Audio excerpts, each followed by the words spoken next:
오늘은 부조리한 세상 속에서도 하나님의 영광을 체험하기라는 제목으로 하나님 말씀 나누겠습니다. 교회마다 다를 수 있지만 이번 주일은 이제 저희 교단에서는 추수감사주일로 지킵니다. 그래서 벌써 이제 올 한 해가 다 이제 끝나가는데요. 이번 주에 이제 수능 시험도 끝났죠.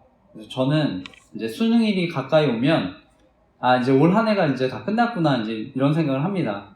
그래서 무엇보다 이제 시험 끝난 학생들 정말 이제 격려하고 싶고요.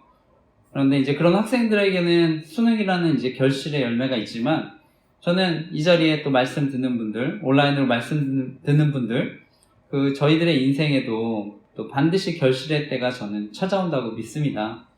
그래서 성경에 우리가 눈물을 흘리며 씨를 뿌리는 자는 언젠가 기쁨으로 거둔다고 또 말하지 않습니까? 때론 이 세상살이가 정말 또 힘들고 어려울 수도 있는데요. 우리가 반드시 어떤 믿음의 저는 씨앗을 뿌리면 거두게 된다는 것을 믿습니다. 그래서 저도 마찬가지고요. 저도 지금까지 또 저를 위해서 기도해 주신 분들이 있었기 때문에 또 제가 이렇게 신앙을 가지고 또 믿음 생활을 한다고 또 믿습니다. 저희 가정에 먼저 또 어머니가 믿으셨고요. 또 제가 이렇게 자라는 동안 또 수많은 사람들이 또 저를 위해서 기도해 줬기 때문에 제가 이렇게 또 목회자로서 또 하나님께서 결실을 맺게 해주셨다고 저는 생각합니다. 그리고 이제 저희 교회에 또 기도해 주시는 분들이 많은데요. 저희 교회에 이제 제가 기도 제목을 이번 주에 2개 올렸습니다. 그래서 또 조직 스토킹과 성범죄가 또 사라지도록 기도했으면 좋겠다는 기도 제목 올렸습니다.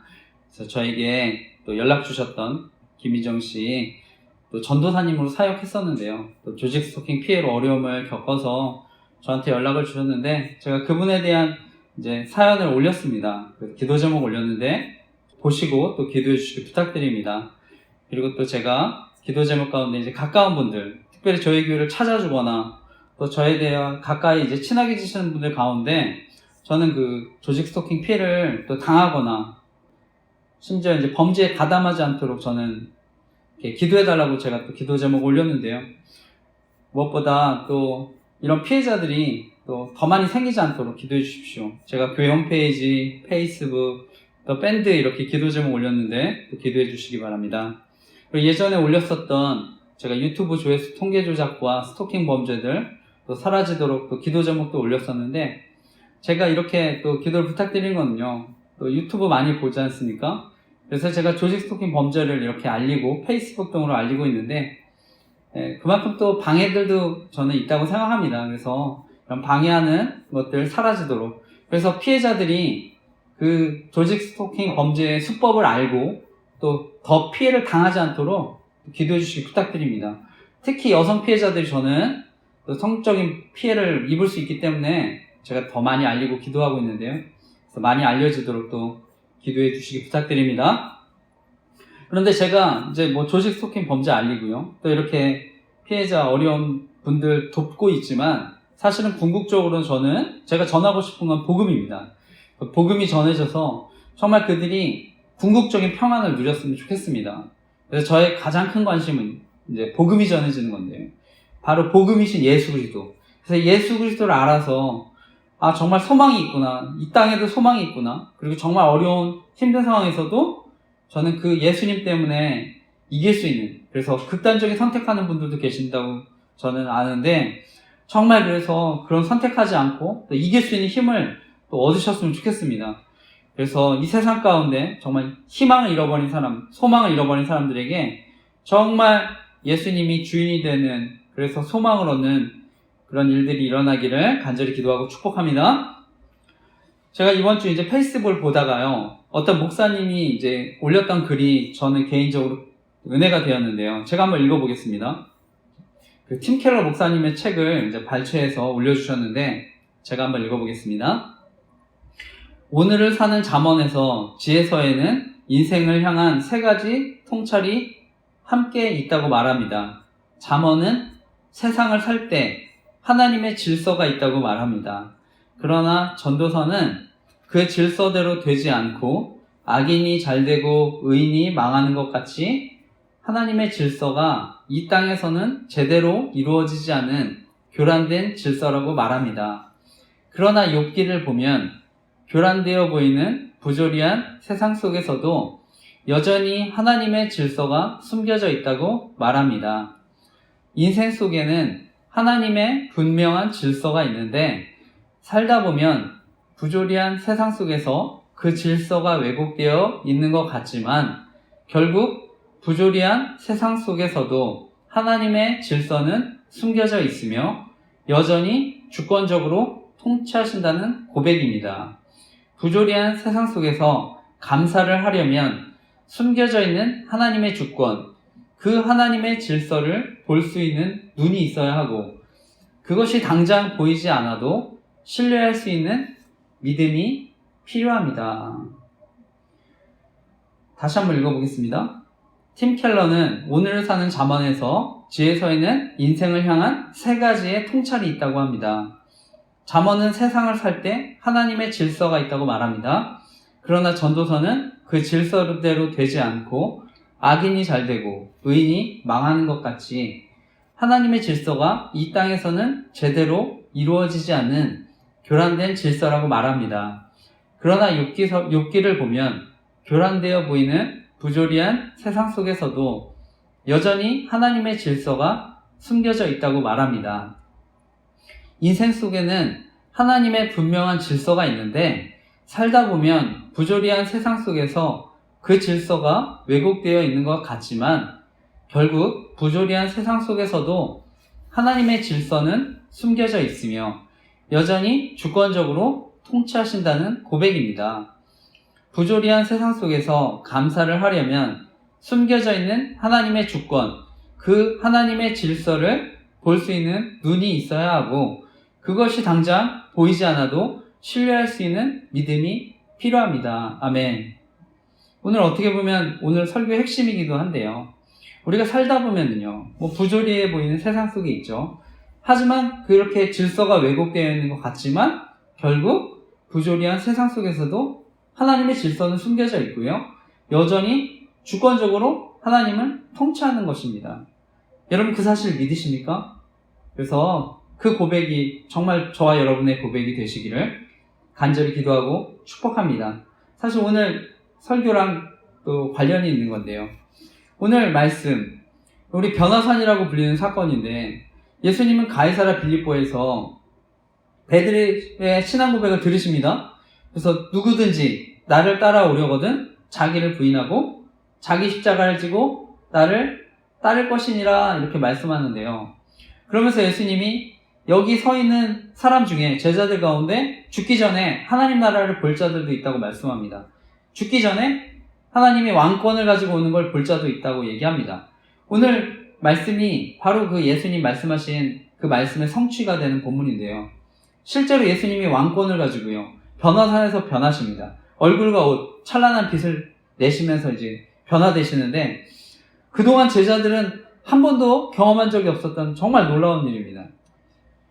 네, 오늘 그 사건을 다룰 텐데 오늘 말씀의 제목이요. 부조리한 세상 속에서도 하나님의 영광을 체험하기인데요. 바라기는 우리가 또 오늘 이 세상 가운데서 또 하나님이 주시는 또 말씀 붙들고요. 우리가 그 말씀 붙잡고 순종하며 살아갈 때 또 이번 한 주도 하나님의 사랑과 인도하심을 경험하는 저와 여러분 되시기를 간절히 기도하고 축복합니다. 오늘 핵심적인 교훈은요. 우리 부조리한 세상 속에서도요.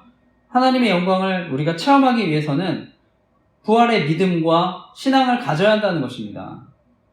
그것이 오늘 핵심인데요. 오늘 말씀 예수님께서 자신이 십자가에 달릴 것들을 예고하시고 그 6일 후에 야고보, 요한, 또 베드로 이렇게 데리고 산에 올라가십니다. 그 말씀이 오늘 읽었습니다만 1, 2절 말씀인데 1, 2절 말씀을 다시 한번 읽어보겠습니다. 1, 2절 말씀 읽어보겠습니다. 시작. 엿새 후에 예수께서 베드로와 야고보와 그 형제 요한을 데리시고 따로 높은 산에 올라가셨더니 그들 앞에서 변형되사 그 얼굴이 해같이 빛나며 옷이 빛과 같이 휘어졌더라. 아멘. 오늘 앞서 예수님께서 죽기 전에 왕권을 가지고 오는 걸 볼 사람도 있다 이렇게 얘기하셨는데요. 여기 있는 제자들이 바로 죽기 전에 이런 왕권을 가지고 보는 것입니다. 여기 성경에 특별히 6일 뒤에 일어난 사건이라고 이제 얘기하는데요. 저는 그 말씀이 예수님이 말씀한 지 이제 일주일도 안 돼서 이제 벌어졌다는 것을 강조하기 위해서 이렇게 또 썼다고도 생각하는데요. 예수님께서 세 제자 데리고 이제 변화산에 오르십니다. 그런데 우리가 복음서를 이렇게 잘 보게 되면은요, 그 저자들마다 초점이 조금씩 이제 좀 다른 것들을 우리가 볼 수 있는데요. 왜냐하면 또 마태는 유대인들 대상으로 이 복음서를 기록했기 때문에요. 의도적으로 세 제자가 산에 오르는 것을 이렇게 드러내는데요. 우리 모세가 아론, 나답, 아비후 이렇게 데리고 산에 올라가지 않았습니까? 바로 이제 그것을 떠올리게 하는 거죠. 이처럼 마태는 이제 의도적으로 계속 모세랑 예수 그리스도를 비교합니다. 바로 유대인들을 대상으로 또 그 복음서를 기록했기 때문이라고 생각하는데요. 구약에 보면 유대인들이 기다리는 모세와 같은 선지자 일으키시는데 이 마태는 그분이 예수님이라는 것을 이제 얘기하는 것입니다. 신명기 18장 15절에 내 하나님 여호와께서 너희 가운데 내 형제 중에 너를 위하여 나와 같은 선지자 하나를 일으키시리니 너희는 그의 말을 들을지니라. 아멘. 그래서 앞으로 모세와 같은 선지자 하나님이 분명히 일으키실 것이다 이제 얘기했는데 바로 그 예수 그리스도를 얘기하는 것입니다. 마태는 모세가 이스라엘 백성들을 이집트에서 구출했듯이 바로 예수 그리스도가 또 영적 이스라엘 백성을 노예에서 이제 구원한다는 것을 강조하는 것입니다. 오늘날 정말 죄와 사망의 법에 매여서 그런 노예처럼 살아가는 사람들이 있죠. 죄에 끌려다니는 사람들이 있습니다. 하나님은, 예수님은요, 바로 그 사람들을 구원하기 위해서 오셨다고 말씀합니다. 히브리서 2장, 제가 앞에 띄우겠습니다. 히브리서 2장 13절에서 15절 말씀인데 예수님이 이 땅에 오셔서 하시는 일입니다. 읽겠습니다. 시작. 또 다시 내가 그를 의지하라 하시고 또 다시 볼지어다 나와 및 하나님께서 내게 주신 자녀라 하셨으니 자녀들은 혈과 육에 속하였음에 그도 또한 같은 모양으로 혈과 육을 함께 지니심은 죽음을 통하여 죽음의 세력을 잡은 자 곧 마귀를 멸하시며 또 죽기를 무서워함으로 한평생 매여 종노릇하는 모든 자들을 놓아주려 하심이니. 아멘. 예수님께서 이 땅에 인간의 몸을 입고 오신 이유가 무엇이라고 말씀합니까? 바로 죽음의 세력, 이 땅에 죄와 사망의 권세를 잡고 있는 그 마귀의 일을 멸하시러 오셨다고 말씀합니다. 또 우리 죽기를 두려워하는 죄의 종노릇하는 이들 놓여주려고, 해방시켜주려고 오셨다고 말씀합니다.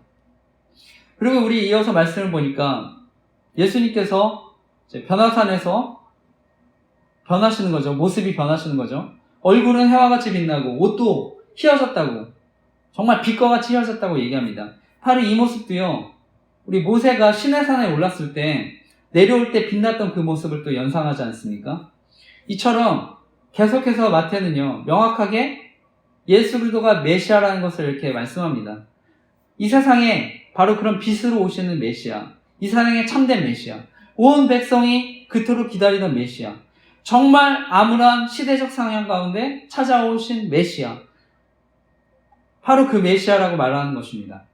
그런데 사람들이 당시 메시아를 기다린 거는요, 단순히 저는 어떤 로마의 압제 이것만은 아니었던 것 같습니다.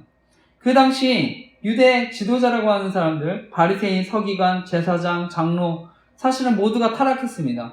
그들이 그 백성들을 잘 이끌어야 되는데 그냥 함께 타락하면서 로마에 충성하면서 그 권세를 누리는 것입니다. 이것이 어쩌면 영적인 타락과 흑암의 역사죠. 부패하고 타락한 교회, 세상의 권력, 연합한 것 같이 그렇게 보였던 것입니다. 그래서 당시 이스라엘 백성들 입장에서 봤을 때는요, 하나님의 말씀, 교회는요, 그냥 무기력하게 보였던 것입니다. 저는 오늘날 많은 사람들이 또 예수 그리스도를 또 기다리고 있다고 믿는데요. 그 기다리는 이유 가운데 저는 동일하게 바로 이스라엘 백성의 마음이라고 생각합니다. 오늘날 우리 교회가 정말 세속화를 걱정하죠. 마치 세상이 교회 같고 교회가 세상 같은, 어쩌면 그보다 더한 거죠. 그런데 저는 그 세속화 또 교회의 타락, 저는 영적 지도자들의 타락이라고 생각합니다. 오늘날 저와 같은 목사님, 또 교회의 중직자, 또 권사님, 장로님, 집사님, 저는 이런 분들의 타락이 결국에 교회 전체, 저는 세상의 타락을 가져왔다고 믿습니다. 특별히 그 원인을 저는 복음에서 찾는데요. 우리가 예수 그리스도를 안다고 하고 복음을 안다고는 하지만 구분이 되지 않는 거죠. 그냥 마치 복음이라는 건 예수님 믿으면 그냥 천국 티켓 그냥 따가지고 가지고 있는 것처럼. 근데 성경은요, 예수님 알면 자기 십자가를 진다고 얘기합니다. 좁은 문으로 우리가 들어가기 힘쓰게 되는 거죠. 그냥 예수님 믿는다고 하고 내 마음대로 살고 세상 사람하고 똑같이 살고 그렇게 살 수 없다고 얘기합니다. 그래서 그냥 나는 적당히 평균 이상 살아서 천국 가면 된다. 사실은 그렇게 생각할 수가 없습니다. 그래서 성경에는요, 정말 하나님 뜻대로 살려고 하는 사람, 특별히 하나님과 이렇게 인격적인 교제를 맺는 사람들은요, 뭐 죄를 지으면요 회개하려고 애쓰고요, 그 어떻게든 하나님과 가까워지려고 저는 그런 관심을 계속 갖게 된다고 믿습니다. 과거 이제 한국교회 가장 이제 어떻게 보면 왕성했을 때 우리 복음주의 4인방으로 불렸던 분들이 계신데요. 오카는 목사님, 하영준 목사님, 이동원 목사님, 홍정길 목사님. 저는 뭐 그 가운데 대학 청년 시절에 사나이교회 이제 다니면서 저는 오카는 목사님 존경하고요. 은퇴하셨어도 또 말씀을 들으면서 많은 은혜들을 또 받았는데요. 근데 제가 오늘날 안타까운 건요, 그렇게 선배 목사님들이 또 가르쳤던 복음, 이것이 이제 변질되는 것 같아서 너무나 안타까운데요. 우리가 이제 완전할 수는 없죠. 하지만 적어도 몸부림이라도 저는 쳐야 된다고 생각합니다. 교회는 원래요, 거룩하고 깨끗한 사람들만 모여있는 곳은 아닙니다. 다 연약하죠. 뭐 넘어질 수도 있고 실패할 수도 있습니다. 하지만 적어도 저는 세상에서도 하지 않는 그런 죄악들을 저는 교회 안에서는 짓지 말아야 된다고 생각합니다. 특별히 요즘에 제가 저희 교회가 또 기도하는 거, 정보통신 범죄가 발달하면서 뭐 N번방과 같은 그 조지 스토킹 범죄 제가 알리고 사이버 성폭력들, 실제로 또 성범죄에 또 피해를 당한 이들 돕고 있습니다. 저는 그것이 어떻게 보면 또 교회 안에서도 저는 이런 범죄들이 일어날 수 있다고 생각해서요. 그렇기 때문에 정말 이 죄악들이요, 밖에서 심지어 하지 않는 죄악들 저는 교회 안에서 또 벌어지지 않았으면 합니다. 그래서 정말 교회 안에서만이라도 저는 사람들에게 정말 교회가 피난처가 되었으면 합니다. 우리도 연약하지만 저와 여러분 하나님 새롭게 해주지 않으셨습니까? 그래서 정말 변화된 삶을 살아가고 있는데, 저는 결론적으로요, 교회 안에 살아있는 믿음, 저는 죽은 믿음이 있다고 생각합니다. 그래서 우리가 믿음이 살아있다는 것은요, 하나님을 기쁘시게 하려고 하는 거죠. 그러니까 몸부림치는 거죠. 죄랑 싸우고. 그래서 바라기는 우리 믿음의 선배들, 또 복음대로 열심히 살아오려고 애쓰셨던 분들, 우리가 그런 믿음을 본받기 위해 또 살아가는 저와 여러분 되시기를 간절히 기도하고 축복합니다. 그런데 오늘날 저는 또 교회에 성도들이 타락하고 또 하도 이제 비판을 많이 받으니까요, 오늘날 또 새로운 율법주의 복음이 이제 제가 인기를 끄는 것 같다고 생각을 했는데요. 다른 말로 이제 완전주의 복음이죠. 완전주의 복음. 들어보셨습니까? 우리가 예수님과 함께 십자가에 달려 죽었는데, 그렇기 때문에 우리가 다시 살아나서 복음대로 완전하게 살 수 있는데, 교회는 그것을 가르치지 않는다는 것입니다. 그럼 완전주의 복음, 저는 그 순회 선교단의 김용희 선교사님이라고요. 사실 어디서 공부했는지 저는 잘 모르겠습니다. 그냥 선교사님이라고 하는데, 또 그런 분들이 정말 큰 영향을 끼쳤고요. 또 유기성 목사님 같이 전에 선암목자교회 섬기셨던 그런 목사님들이 또 이런 분들을 홍보해 주시고 또 이렇게 옹호해 주시면서 그것이 또 엄청난 영향을 끼쳤다고 생각합니다. 여러분, 제가 질문 드리겠습니다. 내가 복음대로 완전히 살 수 없으면 그건 하나님의 복음이 아닙니까? 내가 완전히 순종하지 않았기 때문에 여러분이 하나님과 동행하지 못한다고 생각하십니까? 저는요, 목사님들이 그렇게 살고 있다고 얘기하고 또 자신을 신격화시킨다고 저는 생각해서요, 이게 우상 숭배라고 생각합니다. 성경에 예수님께서 가장 대표적으로 책망하셨던 사람들, 서기관과 바리새인들입니다. 우리 C.S. 루이스라는 기독교 유명한 변증가고요, 문학가이셨던 C.S. 루이스, 이분이 이제 쓰신 책 스크루테이프의 편지라는 책이 있는데요, 31편의 편지들을 묶은 가상 소설입니다. 그 편지에는요, 이제 큰 사탄이 작은 사탄한테 편지를 써서 이제 가르쳐 줍니다. 그래서 어떻게 그리스도인들이 예수님 믿지 못하게 하는지. 그러니까 이제 스크루테이프라는 삼촌 큰 사탄이 그 작은 사탄, 풋내기 사탄, 워무드한테 가르침을 줍니다. 그래서 이제 가르치는 내용이요, 결국에는 복음을 듣지 못하도록, 하나님 믿지 못하도록 이렇게 유혹을 하는데요. 그러니까 가르칠 때 완전히 이렇게 기독교 진리를 완전히 차단하는 게 아닙니다. 그거는 이제 하수들이 하는 거라고 얘기하고요. 그 인간 스스로 눈치채지 못하도록, 기독교 신앙을 갖지 못하도록 이렇게 교묘하게 방해한다는 것이죠. 그 중에 하나가 바로 종교적 인간을 만드는 것입니다. 종교적 인간. 이 팀 켈러 목사님은요, 하나님께 반응하는 두 가지 길이 있다고 얘기하는데요, 그것이 바로 종교, 또 다른 게 복음입니다. 그러니까 종교는요, 어떤 도덕주의적 행동 변화를 일으키게 만드는 것이고요, 복음은요, 복음주의적 행동 변화를 나타나게 만든다고 얘기합니다. 우리 많은 교인들이 이제 교회를 다니고 있는데, 자신이 생각할 때 나는 여전히 성화가 부족하다고 생각합니다. 내가 여전히 못 살아서, 내가 부족해서. 그런데 팀 켈러 목사님은 실제로는 칭의, 하나님의 은혜에 대한 바른 관점을 갖지 못한 결과들이라고 얘기하는 것입니다. 결국엔 내가 은혜를 사실은 깊이 알지 못하기 때문에 그것이 복음적인 행동 변화로 나타나지 못할 수 있다고 얘기하는 것입니다. 우리 복음은요, 복음을 알면은요, 하나님의 능력이기 때문에 반드시 삶의 변화가 뒤따르는 줄 믿습니다. 그래서 우리 안에 계신 성령님 날마다 우리를 또 이끌어 주신 줄 믿습니다. 그런데 오늘날 사단이 가려놓은 미끼가 있는 거죠. 유혹이 있는 거죠. 진짜 복음을 알지 못하도록. 마치 내가 100% 헌신하지 못해서 그렇기 때문에 복음을 모르는 것처럼. 저는 그래서 이렇게 얘기하는 목사님들, 선교사님들 저는 조심해야 한다고 생각합니다. 바라기는 여러분, 정말 유명한 목사님이라고 해서, 큰 교회 담임 목사님이라고 해서, 또 어떤 유명한 선교사님이라고 해서 그것이 반드시 진리가 아니라는 걸 믿으시기 바랍니다. 진리는 오직 예수님, 또 말씀이라는 것을 믿으며 살아가시기를 간절히 기도하고 축복합니다. 이어서 말씀을 보게 되면 예수님 이제 변화산에서 거기서 모세와 엘리야를 만나십니다. 오늘 그 말씀이 17장 3절 4절 말씀인데, 이것도 이어서 한번 읽어보겠습니다. 마태복음 17장 3절 4절 말씀도 이어서 같이 읽어보겠습니다. 앞에도 띄었습니다. 시작.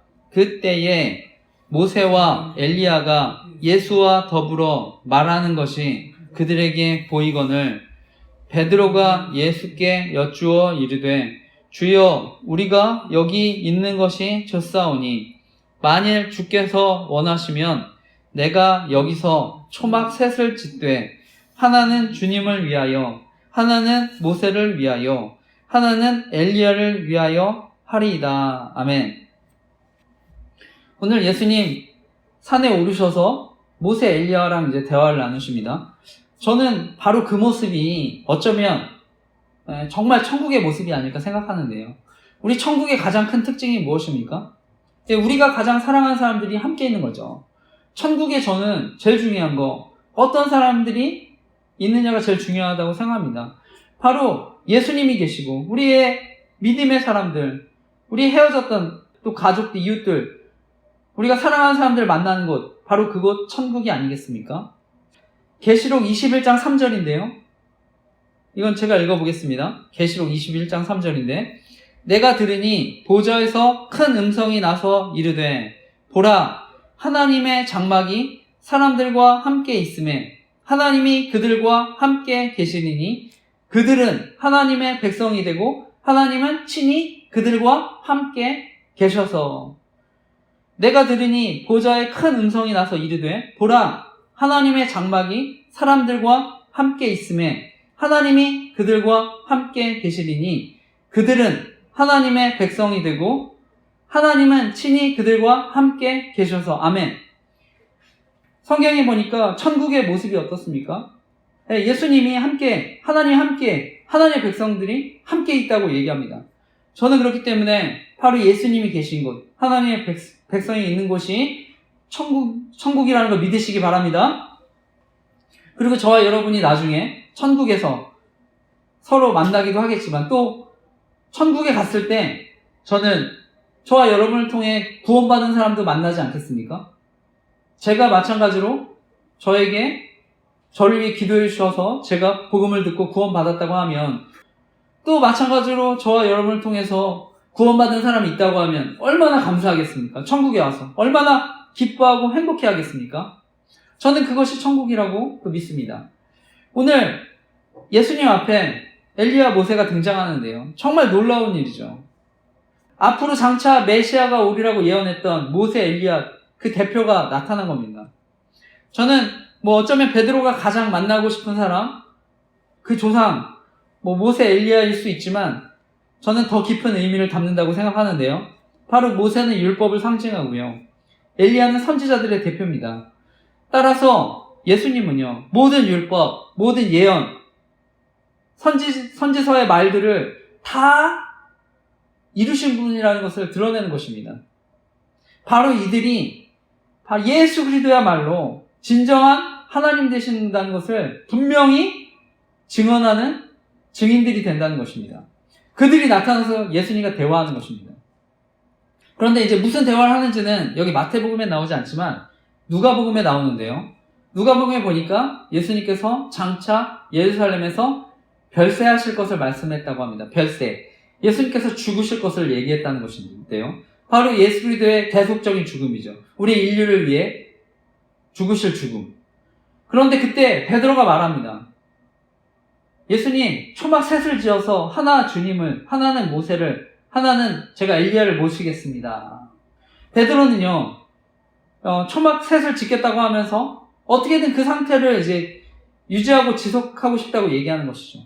어쩌면 천국이 저는 이렇게 황홀한 경험이기 때문에 당연스럽게 경솔한 말이지만 그렇기 때문에 이런 말을 했다고 생각합니다. 베드로의 말은 또 경솔할 수도 있지만 그 천국의 기쁨을 누리고 있다면요. 저는 누구든지 또 머물러 싶어하는 줄 믿습니다. 오늘날 많은 사람들이 교회를 떠나는 이유가 무엇입니까? 어쩌면 그 공동체 안에 천국의 기쁨을 또 모르기 때문일 수 있다고 생각합니다. 반드시 그 천국의 기쁨을 경험하게 되면 저는 교회에 반드시 머무르게 되는 줄 믿습니다. 하나님의 영광을 경험하면 하나님의 앞에 반드시 머무르게 되는 줄 믿습니다. 그래서 저와 여러분 반드시 저는 지금 이 자리에서 또 온라인으로 말씀 듣는 분들 가운데 반드시 그 영광을 또 경험하시기를 간절히 기도하고 축복합니다. 이어서 말씀을 보면 베드로의 이제 말이 이제 끝나지 않았는데 그때 갑자기 또 어떤 일이 생깁니까? 그게 8절 말씀입니다. 5절에서 8절 말씀. 이게 마지막 말씀인데 그것도 같이 오늘 마지막 말씀도 같이 읽어보겠습니다. 5절에서 8절 읽겠습니다. 시작. 말할 때에 호련히 빛난 구름이 그들을 덮으며 구름 속에서 소리가 나서 이르되 이는 내 사랑하는 아들이요 내 기뻐하는 자니 너희는 그의 말을 들으라 하시는지라. 제자들이 듣고 엎드려 심히 두려워하니 예수께서 나와 그들에게 손을 대시며 이르시되 일어나라 두려워하지 말라 하시니 제자들이 눈을 들고 보매 오직 예수 외에는 아무도 보이지 아니하더라. 아멘. 오늘 마지막은요, 예수님 계신 곳에 구름이 이렇게 내려옵니다. 그 구름은요, 하나님의 임재를 상징합니다. 그 구름 가운데 하나님이 임재하셔서 말씀합니다. 이는 내 사랑하는 아들이요 내 기뻐하는 자니 너희는 그의 말을 들으라. 하늘에서 하나님의 영광, 하나님의 그 임재가 또 나타나는 것이죠. 바로 예수님께서 진정한 하나님의 아들이시고 구원자라는 것을 하나님께서 친히 또 나타내 주신 것입니다. 그러니까 그 모습을 지켜보던 제자들이 심히 두려워하는 것이죠. 그때 예수님께서 손을 대시며 말씀합니다. 일어나라, 두려워하지 말라. 그리고 눈을 들어보니까 이제 예수님밖에 없었다는 것인데요. 말씀을 마치면서요. 오늘 말씀에 예수님은 베드로, 야고보, 요한 그들 데리고 하나님 나라, 예수님 나라의 왕권을 보여주십니다. 그리고 그 중에 요한은요, 나중에 반모섬에 유배됐을 때 다시 한번 환상 가운데 예수님이 왕권을 갖고 오는 모습을 또 보고요. 요한계시록도 기록하는데요. 오늘 그 변화산에서 어떻게 보면 성화된 모습으로 변하신 그 모습, 바로 부활의 첫 열매로 오신 예수 그리스도를 나타냅니다. 저와 여러분은요, 이 세상이 끝이 아닙니다. 죽은 다음에 부활이 있고요. 다음 세상이 있습니다. 우리 많은 사람들이 세상이 전부인 줄 알고 이렇게 살아가지만요. 반드시 이 세상이 끝이 아니라는 걸 믿으시기 바랍니다. 언젠가 우리도 그래서 예수님처럼 부활의 영광의 몸으로 부활하게 된 줄 믿습니다. 지금도 우리 주변에는요, 노년에 몸 아프고 힘든 분들 많으시죠. 그런데 천국에 가면 더 이상 아프거나 눈물이 없다고 합니다. 예수님께서 눈물을 닦아주시고 거기는 사망이나 애통하는 것이나 곡하는 것이 다시 있지 않다고 말씀합니다. 다 지나간다고 얘기합니다. 바로 그곳에서 예수님과 함께 저와 여러분 부활의 몸으로 영원히 살아가게 된 줄 믿습니다. 우리가 이 땅을 살아갈 때요, 누구나 고난은 피하고 싶죠. 좁은 길은 다 가고 싶지 않습니다. 그런데 예수님이요, 자기를 부인하고 우리에게 주어진 자기 십자가의 길을 가라고 말씀합니다. 그럴 때 오늘 예수님께서 보여주신 부활의 권능, 부활의 영광을 또 우리에게 보여주신 줄 믿습니다. 그래서 우리 천국의 소망을 우리에게 또 오늘 그래서 보여주신 줄 믿습니다. 독일 신학자 보네포 목사님이요, 1937년에요, 미국 유니온 신학교에서 이렇게 공부하다가요, 조국이 히틀러에 의해서 이제 억압당하는 것을 보고요, 자기가 이제 미국에서만 이렇게 편히 있을 수가 없어서 1939년에 다시 독일로 갑니다. 그리고 반나치 운동에 앞장서다가 1945년 4월 9일에 사형 선고를 받게 되는데, 그때 같이 있던 죄수들하고 마지막 예배를 드립니다. 그때 이제 마지막 예배를 드리면서 그 보네퍼 목사님이 이제 고백을 하는 건데요, 이렇게 얘기합니다. 우리 주님은 살아계십니다. 우리가 흑암 가운데 산다 할지라도 우리에게는 광명의 세계, 소망의 세계, 부활의 주님이 살아계시기 때문에 낙심하지 맙시다. 예배가 끝나고요, 이제 찬송을 부르면서 사형장으로 가다가 다시 돌아와서 옥에 갇힌 사람들을 향해 이렇게 말합니다. 이것이 마지막입니다. 그러나 이것은 또 다른 시작입니다.